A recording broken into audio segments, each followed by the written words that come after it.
A paz do Senhor, querido professor, seja bem-vindo à nossa EBD em Síntese, o nosso podcast promovido pelo DENEC, da nossa Igreja Evangélica Assembleia de Deus do Rio Grande do Norte. Nós desejamos a vocês as boas-vindas e a paz do Senhor a todos.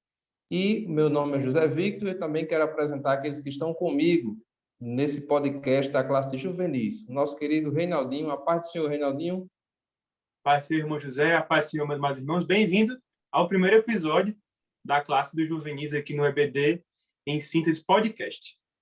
Muito bem. Conosco também a nossa irmã Milka. A paz do Senhor, Milka. A paz do Senhor José, a paz do Senhor Reinaldinho, a paz do Senhor professor. É um prazer estar com vocês nesse momento. Espero que seja algo muito rico, tá bom? Sejam muito bem-vindos e vamos lá nos ajudarmos nesse ministério, tá bom? Muito bem, maravilha. Lembrando a todos que esse é um trabalho inovador em nossa igreja, esse podcast, e o nosso objetivo aqui é tão somente ajudar você, professor, na preparação da sua aula, para que o ensino que você venha a ministrar na escola dominical seja de grande valia para os nossos alunos. E nesse trimestre nós vamos fazer uma viagem pelo Novo Testamento, uma lição bem ampla, bem importante também para que o aluno venha conhecer personagens, fatos, histórias do Novo Testamento que nos edificam, que alimentam a nossa fé. E a lição de número 1, que é a lição que nós estamos aqui falando neste podcast, tem como título o período intertestamentário. É uma lição introdutória que vai preparar o terreno, professor, para esse trimestre em que nós vamos estudar tantas coisas interessantes. E aí, o texto que vai embasar essa primeira lição diz assim: e partimos do rio de Ava no dia 12 do primeiro mês para irmos para Jerusalém, e a boa mão do nosso Deus estava sobre nós e livrou-nos das mãos dos inimigos e dos que nos armavam ciladas no meio do caminho. Esdras 8:31. Então, como você pode ver, professor, nesse trimestre e nessa lição em especial, a gente vai fazer uma introdução apresentando coisas que vão ser muito importantes para o estudo do trimestre. Uma preparação para o Novo Testamento, é um período que nós vamos ver, e aí você vai aproveitar para fazer as suas anotações, seus apontamentos, para que a sua aula seja uma maravilha. E aqui eu já quero passar para o nosso Reinaldinho, da sua palavra inicial, ponto importante da lição que ele achou e que não pode faltar para a aula de domingo. Amém. A paz do Senhor, irmão Milka também. A paz do Senhor. E dizer que essa lição ela é muito importante, essa principalmente, essa da primeira aula, porque ela vai fazer o link do trimestre passado com esse novo trimestre. É o que acontece nesses 400 anos de silêncio, né? Que não é, a gente vai ver que não é bem o silêncio que aconteceu ali, mas esses 400 anos que não estão descritos na Bíblia Sagrada, não é verdade?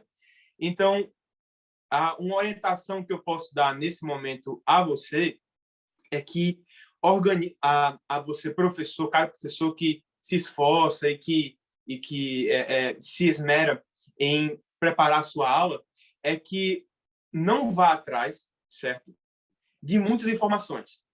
Porque nesse momento você não vai ter tempo de trazer todo o conteúdo. Nós mesmos aqui temos o quê? 1 hora, 40 minutos. Não podemos trazer tudo.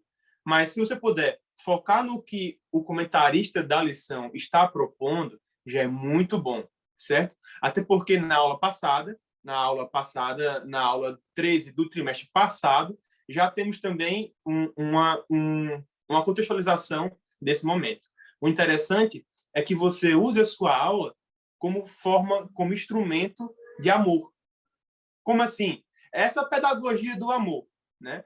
Você pegar elementos bíblicos, pegar passagens bíblicas, narrativas bíblicas e trazer para um contexto de aplicação pessoal, de aplicação bíblica na vida do seu jovem que você está tratando, né? Então é isso. Essa pedagogia do amor é você, através da palavra de Deus, você amar o seu jovem, você se esforçar para dar para ele a melhor aula possível. E essa aula aqui vai ser necessário que você, se possível, se você tiver cartolina, se você tiver slide, se você tiver um quadro branco, um quadro negro também vai funcionar, e que você se esforce o máximo para que seu aluno perceba que você, através da palavra, através do esforço, através da dedicação a ensinar. Perfeito. Milka, sua palavra inicial. Então, professor, eu vou aproveitar o gancho que o Reinaldinho teve aqui falando sobre a pedagogia do amor e falar um pouquinho sobre a oração. Você quer uma dedicação maior de amor para alguém do que você orar por essa pessoa? Então, se estamos falando em amar os nossos alunos, então que tal você orar pelo seu aluno nesses dias que antecedem a lição? Faça um convite a este aluno, se você puder aí estar colocando no grupo do DEJAD, no grupo da igreja, ou falando com aquele aluno que você particularmente sente falta, você pode enviar um convite para a sua aula e você aproveita esses dias para orar em específico por esse aluno. A gente sempre ora, né, pelas nossas aulas, pela nossa turma, mas tem atenção especial a um aluno. Eu tive uma experiência muito interessante no trimestre passado, um aluno que não ia para a EBD, passei o trimestre convidando e passei esse tempo também orando por ele. E quando eu menos espero, está o aluno na minha frente. Chega, eu levei um susto, eu vou ser sincera. Você está aqui, meu jovem? Estou, eu vim, acordei, glória a Deus, acordou, participou da lição, foi uma bênção. Então, ore para o seu aluno. Ore para o seu aluno que Deus, ele fará grandes coisas na sua aula. Maravilha. Aproveitando também o gancho do nosso irmão Reinaldinho acerca da pedagogia do amor, eu queria que Milka já trouxesse para nós alguma orientação que pode enriquecer a aula do professor para essa primeira lição. A gente sabe que é uma lição que traz alguns fatos históricos, que pode ser um pouco, para alguns, cansativa, mas como nós vamos ver, vai trazer muita coisa interessante, que vai preparar o terreno para o Novo Testamento, e aí a gente já queria uma dica, uma orientação, para que a nossa aula seja enriquecida com esse conteúdo. Ótimo. Como você mesmo falou, José, é uma lição muito histórica. E, às vezes, o aluno, ele não tem muito interesse. Então, assim, a gente não pode fazer milagres, né? Quem faz milagre é o nosso Deus. Mas a gente pode tentar tornar a aula mais interessante. E nessa faixa etária, é muito interessante para eles participarem da aula. Então, eu vou sugerir a vocês, se vocês puderem ter a cartolina em mãos, ou então vocês podem fazer também com a lousa, tá? E é bem simples o que eu vou dar como dinâmica. É construir na sala um mapa mental. Um mapa mental mesmo. Então, enquanto você vai falando a lição, então tem um tópico 1 da lição. Você começa a abordar aquela palavra-chave daquele tópico, você convida um aluno para vir até aquele quadro ou até aquela cartolina e colocar aquela palavra. Ah, mas é algo muito simples. Mas isso motiva o seu aluno, porque ele está se sentindo participativo. Então, é aquela sensação de, poxa, eu estou na aula, mas o professor, ele sabe que eu estou, ele está contando comigo, eu estou trabalhando com ele. E além de que a gente sabe que nossos sentimentos, eles contribuem no aprendizado. Então, quando esse aluno ele tem um sentimento forte, como de ser amado ou de se sentir útil, ele vai fazer o quê? Reter melhor aquele conhecimento. Então, será uma bênção.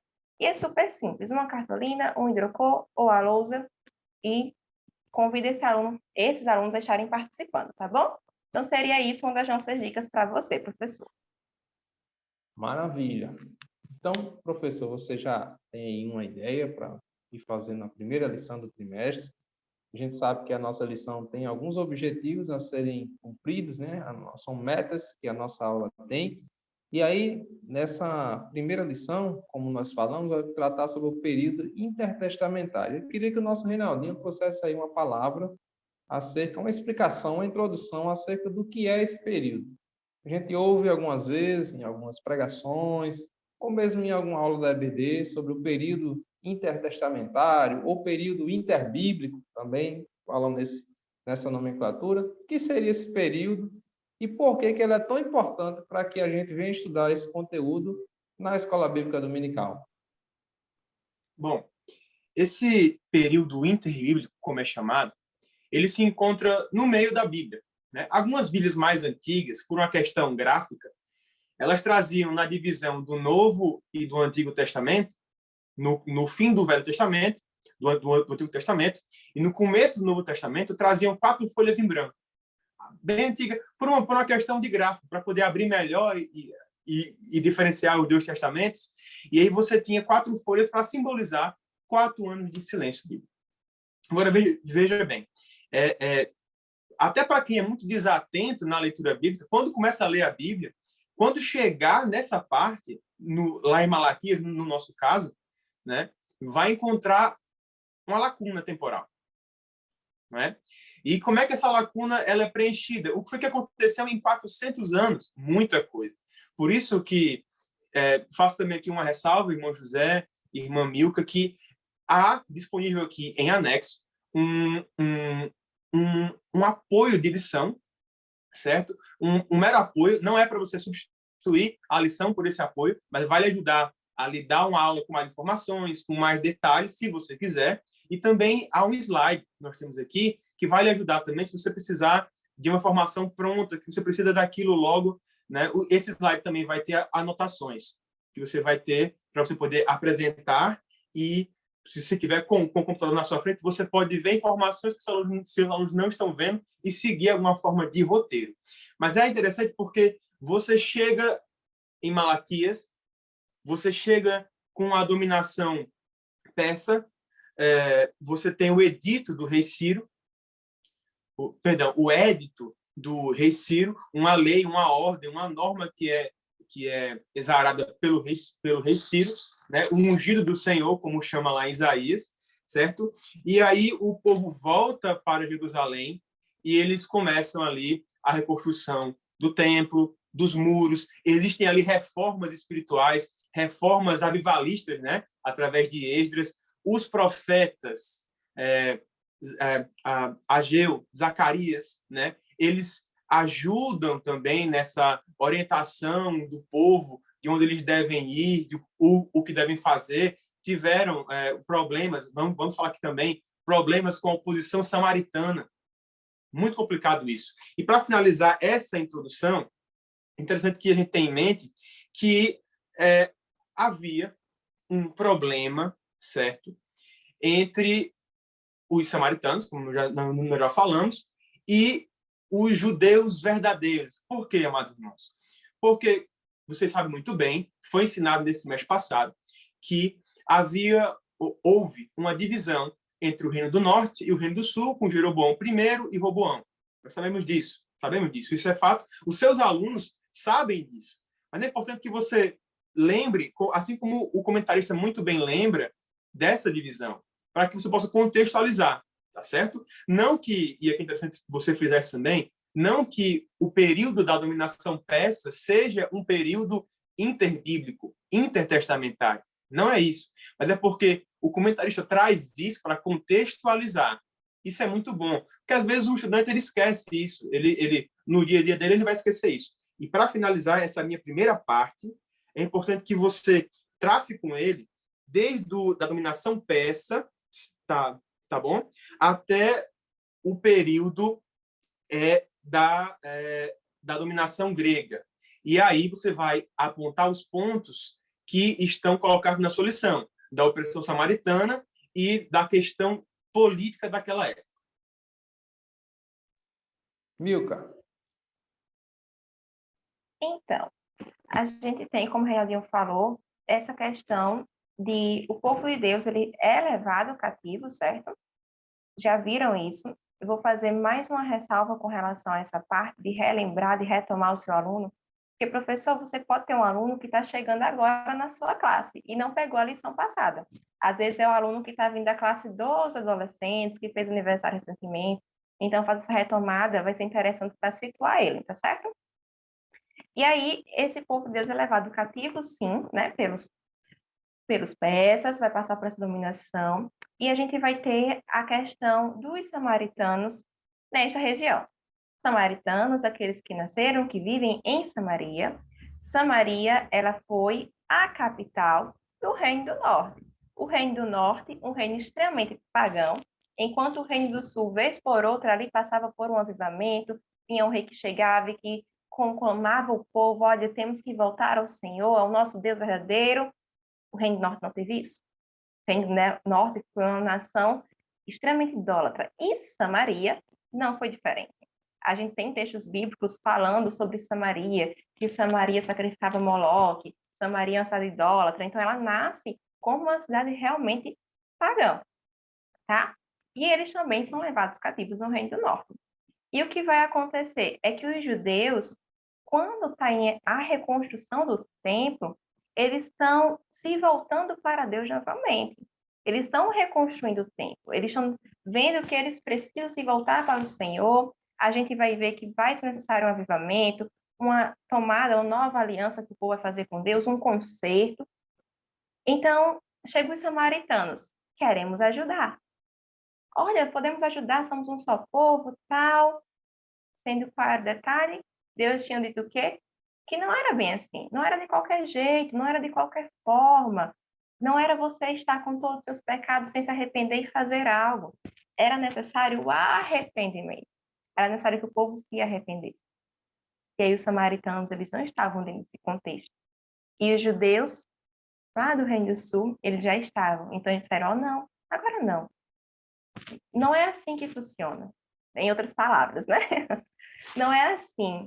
Tem que ser da forma como Deus quer. E os samaritanos não estavam pensando por esse lado. E aí começa essa questão de judeus versus samaritanos. Tá certo? Então, lembra isso ao teu aluno, lembra que é por essa questão, não era que a importância, que Deus dá essa importância a uma vida com ele, tá certo? Que é preciso, não basta apenas ser da mesma cultura, estar na mesma igreja. É preciso viver a palavra de Deus, tá? Isso é uma aplicação prática para a gente trazer para o nosso aluno. Não se esqueça, professor, a lição, ela deve ter uma aplicação prática. A gente não está com o intuito de contar uma história para o nosso adolescente. A gente está com o intuito de ensinar a palavra de Deus. Então, a gente tem que mostrar para ele o que aquele acontecimento que a Bíblia narra traz para a nossa vida. Então, um ponto marcante é esse. Não é de qualquer forma que se adora nosso Deus, né? Meus meninos também sabem, também falam sobre isso nas suas aulas. E é importante que vocês estejam retomando isso com os seus alunos, tá bom? Perfeito. Era justamente isso que eu ia falar. Olha aí. Tirou as palavras da minha boca a respeito da aplicação da lição. A gente está contando aqui fatos históricos, né? Coisas que aconteceram em culturas diferentes, em épocas diferentes. E o nosso dever, professor, é justamente transpor esse abismo que existe, né? Essa diferença cultural entre eles e nós, essa diferença geográfica, e trazer por que a gente tem que estudar esse assunto, porque eu preciso estudar esse assunto. E aí entra justamente essa aplicação da nossa lição, né? O que Samaria, o povo de Samaria tem a nos ensinar? O que a reconstrução tem a nos ensinar?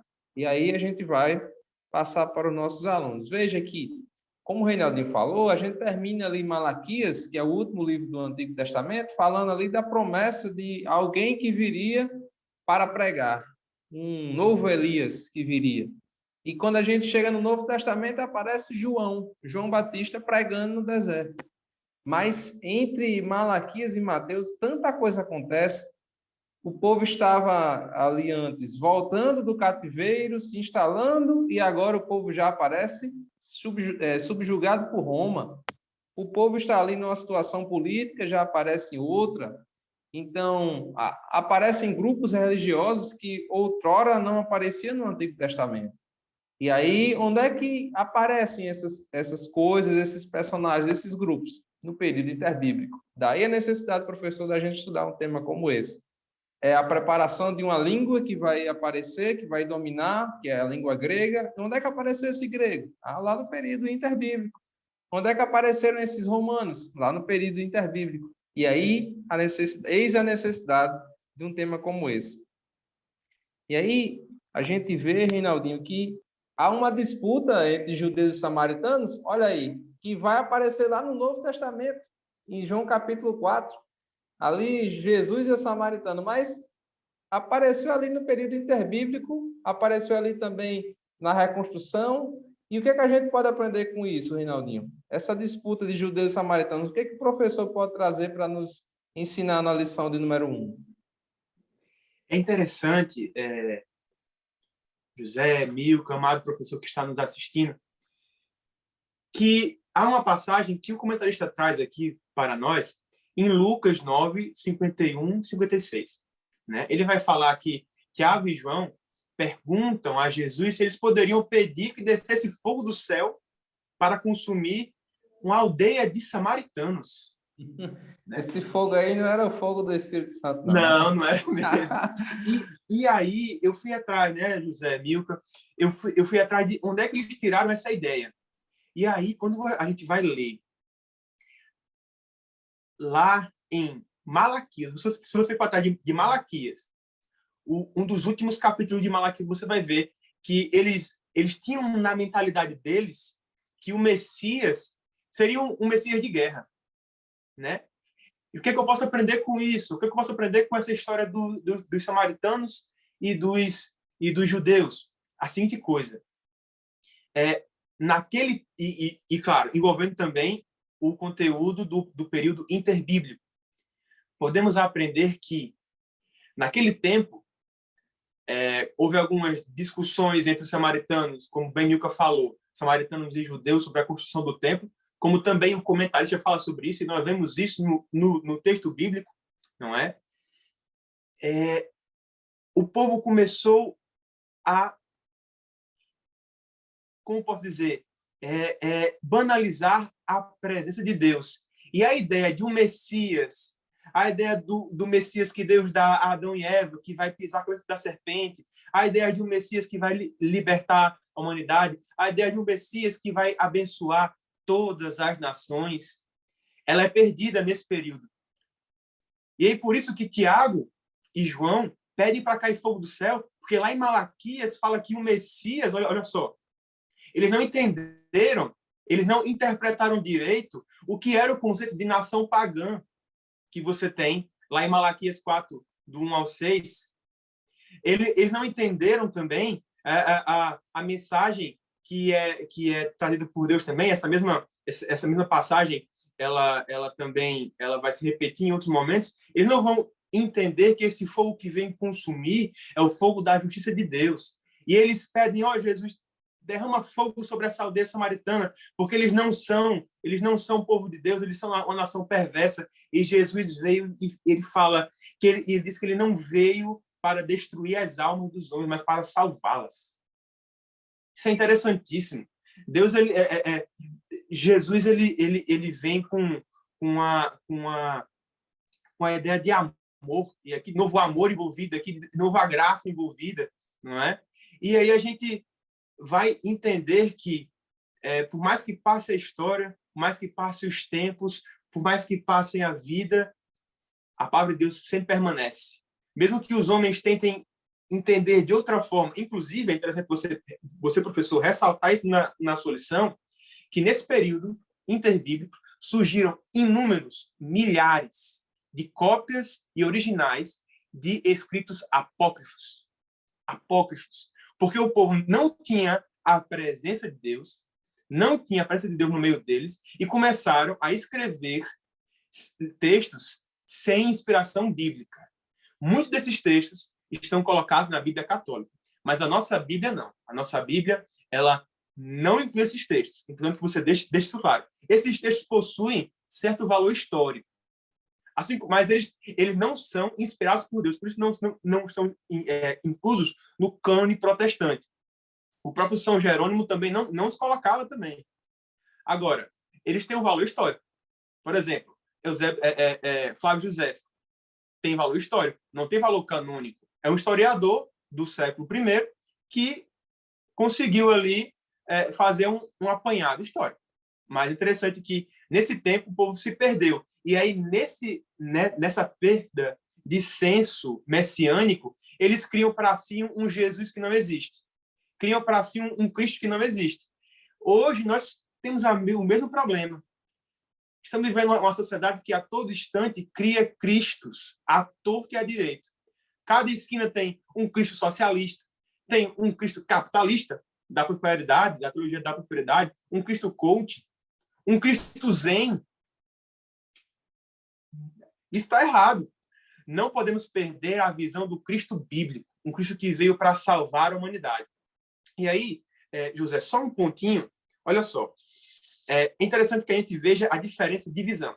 Se você tiver na sua casa e tiver como comprar uma também, traga para a sala isso daqui. É uma Bíblia hebraica. Os judeus, eles não acreditam que Jesus Cristo de Nazaré é o Cristo. Por isso, eles terminam, quando você vai abrir aqui no final da Bíblia hebraica, você vai ver que o último livro aqui é 2 Crônicas. Então, a visão, veja só como é complicada a situação dos judeus. A visão judaica, a visão hebraica atual sobre o Cristo é o quê? Que o Cristo não veio ainda. Por isso que aqui termina de forma seca. Seca. Não há esperança. Não há esperança de uma salvação. Mas na nossa Bíblia cristã, o último profeta é Malaquias. O último profeta do Antigo Testamento é Malaquias. Ele termina a sua mensagem literária dizendo que virá um Salvador, que há esperança, ainda há esperança, não desista. Mas o povo, infelizmente, como sempre, nós também temos esse costume de esquecer, esse costume nefasto, né? De esquecer a palavra de Deus. Interessante, Reinaldinho tocou num fio aí que a gente poderia alongar ele muito. É a questão, por exemplo, o aluno ele tem uma dúvida. Às vezes ele vem de uma confissão de fé diferente e ele acha, por que a nossa Bíblia tem tantos livros e a outra Bíblia ali tem outros? E justamente esses livros que existem lá foram livros escritos nesse período interbíblico, né? Mas é importante ressaltar que esses livros nunca foram aceitos pelos judeus como livros inspirados. São chamados livros deuterocanônicos, né? O cânon do Antigo Testamento já tinha sido fechado quando eles apareceram. E eles nunca foram aprovados pelos apóstolos, nem pelos judeus. Eles têm valor histórico, mas, por exemplo, o livro de Macabeus, que vai contar eventos que aconteceram aí. Mas nunca foram livros chamados inspirados, né? Por isso que a nossa Bíblia não contém esses livros. São 7 livros e a mais e algumas outras adições, né? Nós não contamos com esses livros. Mas, no Novo Testamento, Milka, nós vemos um episódio que é acerca de Jesus e Samaritana, que nós falamos anteriormente, que respinga ali, né, algumas tradições, algumas coisas que vêm do Antigo Testamento e que a gente pode aprender muita coisa lá, quando Jesus tem um encontro com aquela mulher. Quais aplicações, lições que a gente poderia extrair daquele episódio, cujos resquícios vêm do Antigo Testamento e do período interbíblico? Muito bom. Essa história de Jesus como mulher samaritana, porque é uma mostra do amor de Jesus antes da cruz.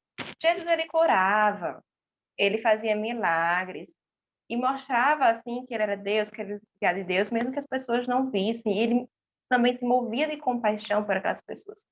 Mas com a mulher samaritana, é interessante que Jesus vai fazer este caminho até aquela mulher. Jesus, ele já sabia que ali estaria aquela mulher, naquele horário que não era costume de tirar água do poço. Ele já sabia tudo isso. E ele vai até lá, ele vai até seus discípulos. Como o Reinaldinho falou, né, os discípulos eram muito apegados à tradição. Então, assim, imagina eles lá com a mulher samaritana naquela hora. Não ia dar muito certo, venhamos e convenhamos, né? Então, Jesus é sábio, muito sábio. E ele vai lá ter encontro com essa mulher. E o que isso tem a ver com a nossa lição? Além dela ser samaritana e Jesus ser judeu. É porque uma das coisas que a mulher samaritana vai indagar a Jesus, quando ela começa a entender que Jesus não era um homem qualquer, olha, onde é que a gente vai adorar? É para ser no templo mesmo ou é para ser no monte? Porque vocês dizem que é no templo, a gente aprendeu que é no monte. Onde é que é a adoração? E Jesus vai falar, olha, Deus está buscando verdadeiros adoradores. Importa que você adore ao Pai de todo o coração, parafraseando aqui o texto bíblico, né? É isso que importa, que você adore em espírito e em verdade. É que você seja sincero na sua adoração. E qual é a questão disso que a gente relaciona com a lição? Porque o que acontece? Os judeus, lá no tempo de Esdras, Neemias, eles estavam fazendo o quê? Reconstruindo o templo, depois reconstruíram os muros, certo? E eu conversei com vocês de que os samaritanos pediram para ajudar e não ajudaram. E também falei anteriormente que os judeus estavam passando por um processo de reconciliação com Deus, de se voltar para Deus. Inclusive, eles vão se despedir das mulheres com quem eles casaram, que não eram judeias, e eles vão realmente se retornar a Deus. E os samaritanos, eles não vão passar por esse processo. Só que nesse contexto vai ter um sacerdote chamado Eliasibe, tá certo? Ele é um sacerdote que ele vai falar aos samaritanos sobre o Deus verdadeiro. Ó, sendo que tem um detalhe. Ele vai casar com uma samaritana e ele não vai deixá-la, ele não vai fazer parte do concerto. Olha o perigo. Quando Deus ele requer algo, a gente tem que fazer esse algo. Deus, ele é o dono de todas as coisas, ele é o Deus a quem a gente acredita, que a gente serve, todo-poderoso, e ele sabe o que está fazendo. Mas Eliasibe, ele não vai fazer isso, ele casa com a samaritana, inclusive ela era neta de um personagem muito conhecido. Será que vocês vão lembrar quem era? Sanballat. Lembram de Sanballat? Tentou ter... Lembram da história dele lá na reconstrução dos muros, templo? Ele vai casar com a neta desse personagem. E aí, Neemias, ele entende que Eliasibe não está fazendo aquilo que Deus ordenou. Então, ele vai tomar uma atitude quanto a isso. Tudo aquilo que a gente faz tem consequências. E aí, ele vai ser retirado desta comunhão e do templo. E o que é que ele vai fazer? Ele vai continuar pregando Deus vivo, só que ele vai começar a ensinar. A adoração vai ser em outro lugar. Vai ser lá no monte. Vocês adoram no templo, a gente adora no monte, tá tudo certo. Só que não está tudo certo. Por que não está tudo certo? Porque Deus, ele instituiu a adoração a ele de uma forma naquele período. A forma foi dada lá nas leis mosaicas e estava ali para ser seguidas. Então, não é porque eu acho que vai ser melhor assim que eu vou fazer. Eu tenho que fazer, eu tenho que adorar a Deus como ele disse que ele deve ser adorado. Nosso Deus é um Deus santo, ele requer santidade, ele requer obediência. O problema da adoração, quando a samaritana vai indagar, não era a questão de lugar, é realmente questão de obediência. É porque Deus, até antes de Cristo, ele estava instituindo, ele tem instituído adoração ali no templo. Então, cabia a eles isso. Só que quando Cristo chega, as coisas começam a mudar. Até porque a gente sabe, depois que Jesus morre, o que acontece no templo? Aquele véu que separava, ele vai ser rasgado, e a gente passa, nesse momento, a entender que a gente não precisa mais de um mediador entre Deus e nós. Nós temos acesso direto ao Pai. Então, agora, nós temos acesso direto. Então, antes de Cristo, a adoração era no templo, exclusivamente, tinha um mediador e tinha os sacrifícios. Só que aí os samaritanos já estavam mudando um pouco isso. E este foi o problema. Tá certo? O problema dessa adoração era a desobediência. Mas quando Cristo vem, que é quando ele tem essa conversa com o samaritano, ele está dizendo, olha, as coisas vão mudar. Porque o Salvador iria vir. A nossa comunhão com Deus seria restaurada a partir da morte de Cristo. Então, a partir desse momento, não iria ser necessário mais um mediador. Então, o que importa é que a gente adore em espírito e em verdade. Aí não tem templo, não tem monte, não tem casa, não tem lugar. É a sua adoração individual a este Deus. Mas entendam, até esse momento chegar, o problema era a desobediência dos samaritanos, tá certo? Deixe isso bem frisado ao seu aluno. Perfeito. E a gente vê que essa mediação, né, que era feita através do sacerdote, do sacrifício de animais, ela é agora, na nova aliança, substituída por o sumo sacerdote, que é superior, né, que não é o sumo sacerdote da ordem levítica, é o sumo sacerdote da ordem de Melquisedeque, né, que é o próprio Senhor Jesus que faz essa mediação sem sacrifício mais de animais, porque ele mesmo foi o sacrifício que é eterno, né? Então, glória a Deus por isso.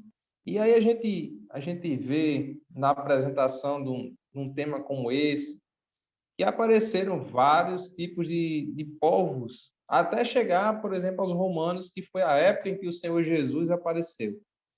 E é importante a gente entender isso, porque, por exemplo, por que Jesus foi morto por crucificação? Poderia ser morto por qualquer outro tipo de morte ali, qualquer outro tipo de execução, perdão. Mas foi por crucificação. Por quê? Porque eram os romanos que estavam ali naquele momento no domínio. Então, nós vemos que tudo está no plano de Deus. Cada povo teve o seu momento. E o tempo de Jesus vir era o tempo dos romanos. E a gente vê isso, por exemplo, no sonho de Nabucodonosor. Ele vê aquela estátua, aquela imagem, cada povo, cada império no seu tempo. Mas um dia virá o reino eterno, que é o reino do Senhor Jesus Cristo, que vai dominar sobre todos. E a gente vê, Renaldinho, vários povos, incluindo aí persas, gregos, romanos. O que é que a gente poderia trazer de apontamentos aqui para o enriquecimento de você, professor, na sua aula de domingo? Amém. Interessante a gente mencionar que na aula passada a gente já falou nós professores já falamos acerca do período interbíblico. Então já foi bem mastigado, mas é interessante que você relembre en passant cada estágio. Então a gente vai ver o quê? Na lição agora, na lição 1, uma boa contextualização, certo? Da oposição samaritana, das relações entre samaritanos e judeus, muito interessante. O nascimento dessa intriga, dessa raiz de intriga, não é? Mas o período persa ainda não é o período interbíblico, até porque nós temos escritos bíblicos nesse período, certo? Mas aí a gente vai ter o seguinte: vamos ter a dominação grega, que se divide em duas partes, tá bom? Temos a revolta dos macabeus, certo? Que alguns judeus vão se rebelar contra o Império Grego, né, de Antíoco Epifânio, e eles vão lá fazer uma revolta, vão conseguir restaurar, né, a ordem política de uma Israel mais ou menos unificada ali. No final desse período macabeu, há uma intriga entre Aristóbulo e Hircano II, não é? Mas exatamente nesse período há uma invasão romana. A invasão romana, exatamente neste período. É como se Deus estivesse falando assim: parou a guerra, parou, vão querer se dividir de novo. Essa história de novo, de se dividir de novo, querem isso de novo. Não vai ter isso mais não. Aí abre as portas para a próxima lição, inclusive, que é o templo, que é o tempo da plenitude, né? Já abrindo alas para o nosso Senhor Jesus, encarnado em forma de homem. Né? Então, a gente vai ter, nesse momento dessa dominação romana, isso já foi tratado na lição antiga, na lição antiga, né? Você tem Júlio César, né? Que ele derrota Pompeu. Pompeu invadiu a Terra Santa, Júlio César derrota Pompeu, ele vira o imperador, então ele coloca Antíoco para governar aquela região, e depois vem Herodes, depois muda o imperador, que vira César. Então, assim, você tem o quê? O imperador que mandava governadores, né? Essa era uma tática de guerra macedônia.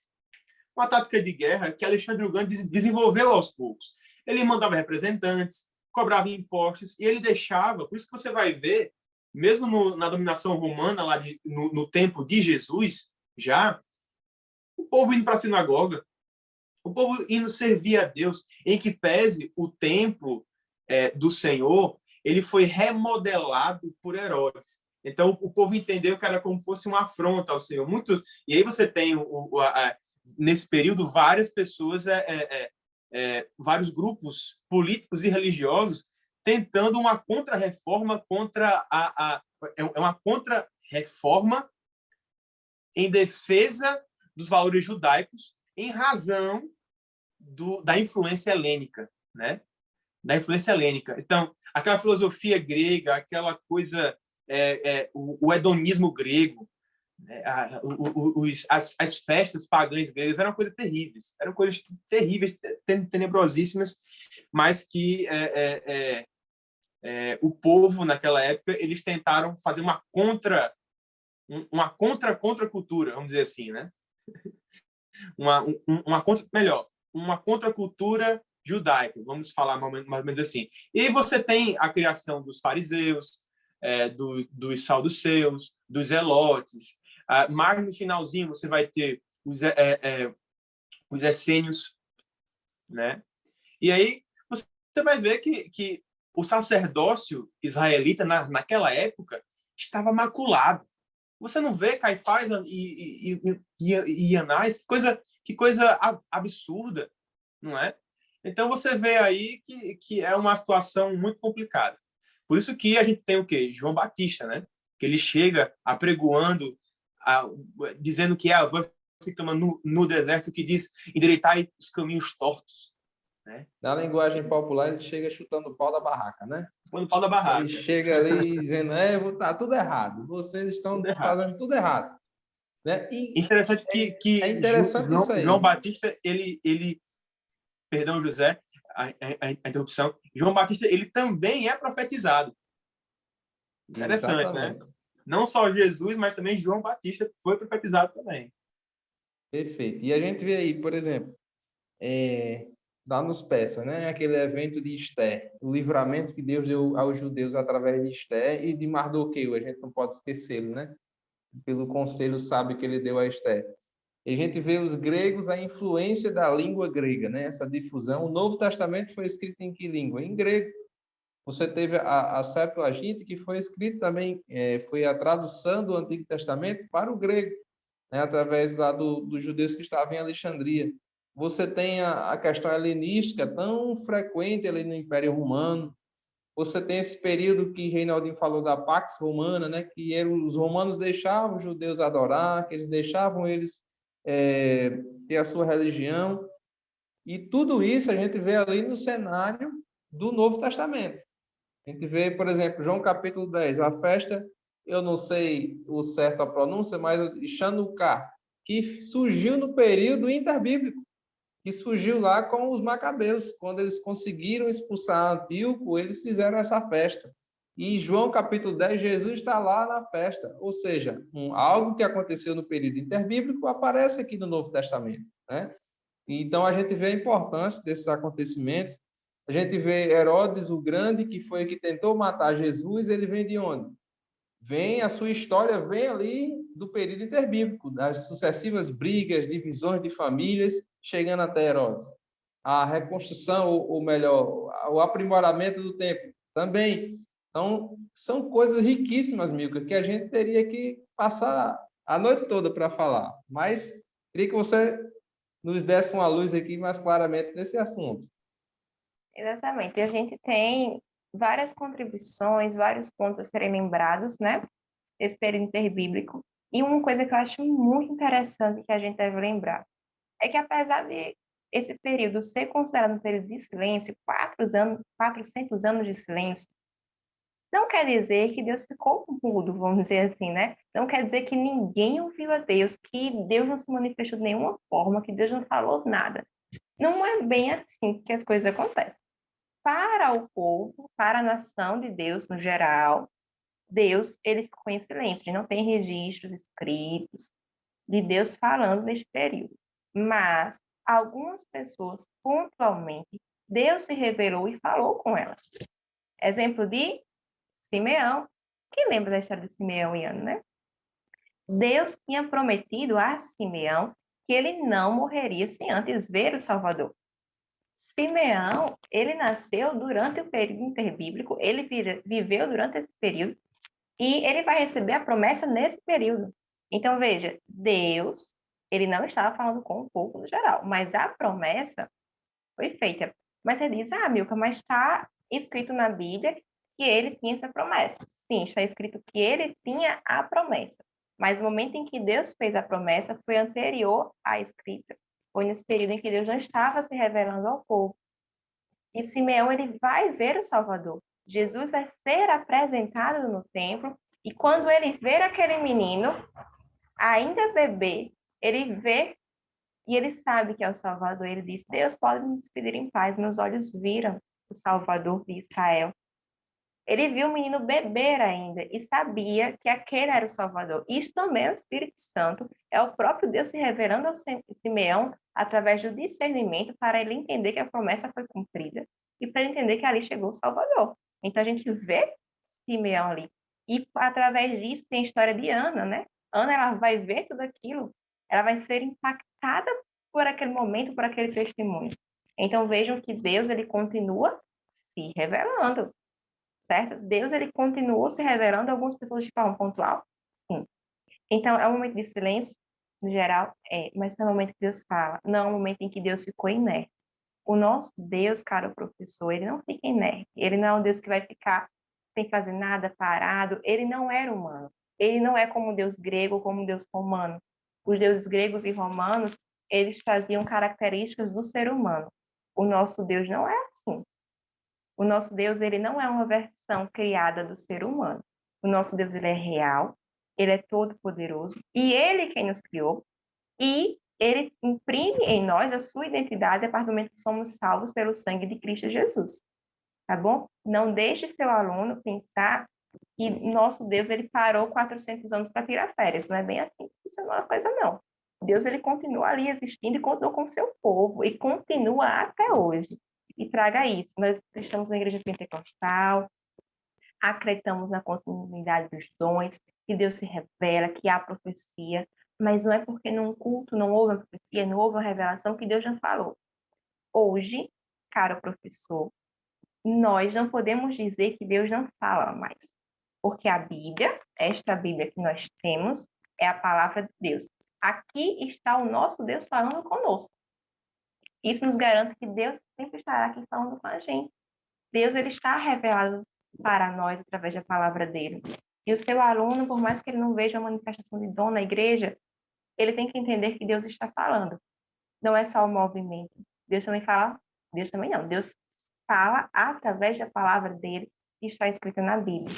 E vai falar também de outras formas, se manifestar de outras formas. Isso é muito importante que o seu aluno entenda, tá, professor? Porque a gente quer que ele tenha uma aplicação de tudo isso. Acho que ficou bem claro para você essa questão, né? Aplicar. Traga um ensinamento a este aluno que ele precisa. Lá no futuro ele vai lembrar de você falando disso, acredite. A gente lembra dos nossos, imagina ele, vai lembrar. Olha que alegria vai ser da gente, né? Fica marcado. E muito importante esse ponto aí, a respeito da nossa fé pentecostal, sempre apontando para isso. E é interessante nesse relato de Simeão, que Lucas vai dizer que o Espírito Santo estava sobre ele, que foi revelado pelo Espírito Santo e que pelo Espírito Santo ele foi ao templo. Então, a gente vê a atuação do Espírito Santo nesse período, representado aqui, exemplificado por Simeão, e o Deus que promete é o Deus que vai cumprir e vai levá-lo até o momento desse cumprimento dessa promessa. Então, a gente sabe que não há escritos inspirados, canônicos, durante esses 400 anos. Não há. Existem relatos, mas que são apenas fontes históricas, né? Que foram escritas durante esse período. Inúmeras. Muitas coisas boas, aproveitáveis, porém não inspiradas pelo Espírito Santo, como são os demais livros da Bíblia. Mas que tem coisas aqui que a gente pode aproveitar, sim. E é importante você destacar, professor, que o nosso Deus, ele fala, e ele fala, como diz aos Hebreus, de muitas maneiras. Ele diz que ele falou aos pais pelos profetas e agora, nos últimos dias, pelo Filho. E Paulo também disse que Deus se manifestou de diversas maneiras, através das estações, através de tanta coisa da natureza. Deus fala. Deus se apresenta à humanidade, como ele fala aos romanos, para que todo mundo entenda e veja que existe um Deus para que eles fiquem inexcusáveis. Então, nosso Deus nunca deixou de falar com o seu povo. E para nós, rumando para o final, a gente tem aí justamente essa aplicação da voz de Deus. E aí eu queria que Reinaldinho trouxesse a sua fala final, trazendo a importância de nós sempre enfatizarmos que Deus está conosco, falando conosco, principalmente através da Bíblia Sagrada, e que ele nunca deixou de falar com o seu povo e com a humanidade. Melhor seria dizer, né, José, que foram 400 anos de silêncio canônico. Canônico. Não havia nada escrito e inspirado, porque a escrita estava contaminada ali com um cunho político inegável. Espirituoso, mas, muito simbolista. Tanto que os próprios judeus não gostavam daquilo, rejeitavam esses escritos. Mas, como você bem disse, Deus nunca deixa de falar. Milka trouxe aqui alguns apontamentos que estão na lição, né? O nosso pastor Edilberto Silva, que é o nosso comentarista, brilhantemente ele relembra, né? que várias pessoas, durante esse período interbíblico, tinham compromisso com Deus. Isso porque Deus ainda fala, não importa onde você esteja, ao contexto da sua situação. Deus é um Deus missionário. A gente vê isso claramente, por exemplo, quando ele vai até Abraão e ele diz, olha, foi eu que te tirei lá de Ur e te levei para cá. Não foi fome, não foi eu. Deus se revela, Deus se mostra, Deus fala, porque de outra forma não o conheceríamos. Se Deus não se revelasse, de outra forma não o conheceríamos. Deus se revela, por exemplo, através da natureza. Na grandeza da natureza, Deus fala através disso, mas a revelação que nós podemos ter mais certeza é a revelação bíblica. A revelação bíblica ela é perfeita, ela é a palavra de Deus, ela é a voz de Deus e ela se materializa e ela se consuma através de Jesus Cristo de Nazaré. Ele é o próprio Deus, ele é a palavra. Por isso que a gente vai trazer no material de apoio, a gente diz que Cristo é o descendente que veio antes dos seus ascendentes, porque ele é o verbo vivo, não é? Ele lá em João 1, né, do 1 ao 3, vai dizer porque no princípio era o verbo, e o verbo estava com Deus, e o verbo era Deus, e ele estava no princípio com Deus, todas as coisas foram feitas por ele, e sem ele nada do que foi feito se fez. Isso é maravilhoso. Então, a ideia aqui é que nós nunca estamos sozinhos. A voz do Senhor está sempre conosco. Sempre, sempre, sempre, sempre. Às vezes não vem com um trovão. Às vezes não é com a coluna de fogo dando resposta. Às vezes não é com uma mão dizendo na parede que foi contado o seu tempo. Não, às vezes não é assim. Mas às vezes é você orando, é lendo a palavra de Deus, é numa aula de EBD, é ouvindo o seu professor da EBD. Né? Tem uma música que fizeram em homenagem melhor, fizeram no período em que estava o pastor Billy Graham muito doente e muito debilitado, ele estava muito idoso já.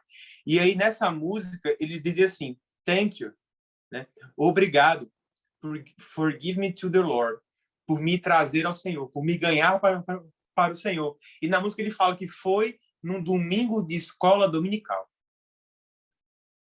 Né? E é nesse momento que está o seu aluno que chega naquela classe, que ele chega com a família destruída, com o lar quebrado, com o pai sem emprego, com a mãe brigando com o pai, aquela coisa toda, e ele chega e ele encontra alívio na sua aula. É o momento que o Senhor Jesus vai utilizar a sua vida para os seus alunos. E isso, meus amados, se isso não mexe com você, pode entregar o lápis e dizer, eu não quero mais dar aula, porque se você não entende isso, se não há amor, se não há a pedagogia do amor, se não há a pedagogia da oração, vamos cometer os mesmos erros daquele povo que viveu de alguns dessas pessoas que viveram no período interbíblico. Vamos transformar a nossa aula, que deveria ser uma aula para mostrar a Cristo, para mostrar a palavra de Deus, em outra coisa. Em outra coisa.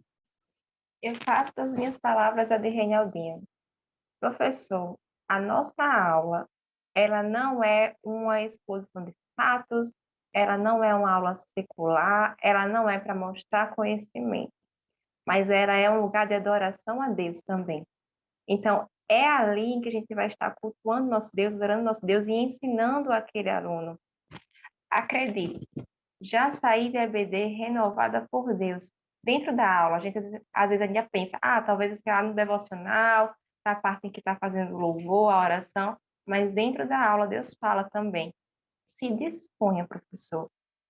A minha palavra hoje de encerramento para você, neste momento, neste episódio, é que você se disponha. Se coloque no lugar de professor cristão que se importa com as vidas que estão ali. Parece uma palavra meio dura, né? Assim, eu e o Reinaldinho falando sobre isso, e José também, mas é porque é necessário. É preciso que você se disponha, que você se dedique a conhecer ao Senhor em primeiro lugar, a viver o que a palavra dele diz, e a sua intenção é alcançar o coração do seu aluno. Não se preocupe se em dado momento da sua aula, você seja levado por outro caminho, porque Deus pode lhe guiar. Se disponha, professor. Busque ao Senhor, coloque em prática e saiba que é mais do que expor um assunto. Você está trabalhando com vidas, levando vidas ao nosso Senhor. Então, se disponha, tá bom, professor? José, só mais uma coisa, é rápido. O nosso objetivo aqui e nas outras aulas, né, não é doutrinar. A gente não é nem pastor para estar fazendo isso, né? Mas o nosso objetivo não é doutrinar. Claro que não. Quando eu e Mica falamos sobre essa questão do amor e da oração, não é querendo lhe passar um carão, até porque a gente não sabe. Inclusive, tem professores que estão nos assistindo que dão aula muito melhor do que a gente, não é verdade? Que sabem muito mais do que nós. O tempo Nós de temos aula é que... o tempo de vida nosso, né? Pois é. Mas Exato. assim, são experiências que nós passamos, né? Lá onde eu me congrego, nós vivemos uma transformação. Nós tínhamos, em um batismo em águas, a maioria esmagadora de novos batizantes que foram batizados eram de adolescentes, eram de jovens. Por quê? Mas como assim? Por que essa faixa etária foi? Era porque a EBD estava cheia. Era porque a EBD foi um instrumento, porque não tem como, se você vive, se você se esforça, se você dá o seu melhor para o seu aluno, e você ora, se você se consagra para dar aquela, dá o seu melhor, dá o seu sangue. Eu sei que José, Milka, são pessoas muito ocupadas, mas eu sei que eles dão o melhor deles. E não é um carão que a gente está fazendo aqui, não é uma doutrinação, mas olhe, vai por nós, né? Experiência pessoal, se esforce, dê o máximo, porque Deus te abençoa também, né? O pastor Eliab César, ele tem uma frase que, olha, Deus nunca fica devendo nada a ninguém, né? Até porque Deus nunca deve nada a ninguém. Nós que devemos a ele todo o nosso esforço. É verdade. Agostinho disse que ele paga dívidas que a ninguém deve, né? E sem que perca nada por isso, né? Ele é Deus. E é interessante, só para fechar, citar o exemplo bíblico, que é de Esdras e Neemias, já que a gente falou aqui um pouco deles também, quando no capítulo 8 de Neemias, eles vão ler a lei para o povo, explicando o sentido da lei, até porque o texto estava escrito em hebraico e o povo já estava falando aramaico, então precisava explicar algumas coisas, e a Bíblia vai nos dizer que o povo, quando ouviu a explanação da lei, o povo começou a chorar, porque aquela palavra estava tocando no coração deles. E isso gerou o quê? Arrependimento naquele povo. Então, o nosso dever como professor é esse: levar a palavra, aplicar a palavra ao coração dos nossos alunos, para que eles também venham ser transformados por esta palavra, né? Então, que Deus possa abençoar a sua vida, professor. Eu deixo aqui uma dica literária. Você pode adquirir aí no Kindle ou na versão física, que é esse livro aqui, ó, O Período Interbíblico, que vai falar, é uma obra pequena, fininha, você pode selecionar alguns pontos do livro para colocar para os seus alunos e, como todo professor precisa também ter a sua biblioteca, talvez não para a próxima lição, mas para o futuro, ó, O Fator Melquisedeque, um livro que vai falar que Deus, o testemunho de Deus em várias culturas. Deus nunca ficou em silêncio, ele sempre está falando conosco. Então, que Deus venha abençoar a sua vida, que Deus venha abençoar os seus alunos, que a sua aula venha ser muito proveitosa. E, para encerrar, vamos orar. Nós somos crentes, vamos orar agradecendo a Deus por tudo e que Deus abençoe a sua vida, professor, e abençoe a todos. Agradeço a Reinaldinho, agradeço a Milka, que Deus abençoe vocês. Estaremos juntos aí nesse trimestre, se assim Deus permitir. E eu vou pedir a Milka, a nossa presença feminina aqui no nosso podcast, para orar em nome de Jesus. Amém. Então vamos orar. Senhor, meu Deus, meu Pai, muito obrigada, porque temos esse momento de compartilhar, Senhor, aquilo que sabemos, as nossas experiências uns com os outros, e assim crescermos, Pai. Eu te peço, venha guiar cada professor, guia cada aula. O Senhor sabe o que cada aluno ali vai estar precisando, como estará aquele coração, Pai. Que a mensagem dada por cada professor neste dia seja ao encontro do coração do aluno e que essas vidas possam ser impactadas, que eles cresçam na graça e no conhecimento. Abençoe e recompensa cada professor, Senhor, que se dispõe a trabalhar para Ti e a ensinar e cuidar de vidas. Cuida de cada um de nós. Fica conosco em todos os momentos. Em nome do teu Filho amado Jesus. Esta é a minha oração. Amém. Amém. Bom, professor, esse foi o nosso primeiro episódio da EBD Síntese, nosso podcast semanal promovido pelo Departamento de Ensino e Educação Cristã da nossa EAD. Que Deus possa abençoar você. Fica conosco, divulga essa notícia, essa boa nova, para que outros professores e alunos também possam continuar aprendendo a palavra de Deus. Que Deus abençoe a todos, Deus abençoe vocês e fiquem com Deus. Amém. Pai do Senhor a todos. Pai do Senhor.